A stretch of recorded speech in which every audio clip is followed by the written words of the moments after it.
સીતાપરા કોલેજમાં પરીક્ષામાં ગેરરીતિના આક્ષેપ લાગ્યા છે। પેપરના જવાબો વાયરલ કરાયાના સ્ક્રીનશોટ સામે આવ્યા હોવાનો દાવો કરાયો છે। પરીક્ષા શરૂ થતાં જ વોટ્સએપ ગ્રુપમાં જવાબો આવી જતા હોવાનો આક્ષેપ।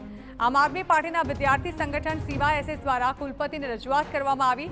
વોટ્સએપમાં શેર કરાયેલા જવાબોના સ્ક્રીનશોટ કુલપતિને અપાયા। અમરેલીનું પરીક્ષા કેન્દ્ર તાત્કાલિક રદ કરવામાં આવે તેવી પણ માંગ કરાઈ।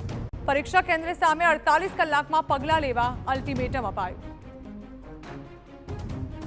જવાબ ડાઉનલોડ કરી અને ગ્રુપમાં મૂકવામાં આવે છે ત્યારે આ બહુ ગંભીર ઘટના છે કે જો યુનિવર્સિટી એવું જાહેર કરતી હોય કે અમે સીસીટીવી મોનિટરિંગ પાછળ આટલો બધો લાખો રૂપિયાનો ખર્ચો કર્યો હોય ત્યારે શું સીસીટીવી મોનિટરિંગ પાછળનો ખર્ચો શું વ્યર્થ છે? આ 3 દિવસની અંદર છેલ્લા 3 પેપર લેવાના, આજે ચોથું પેપર છે।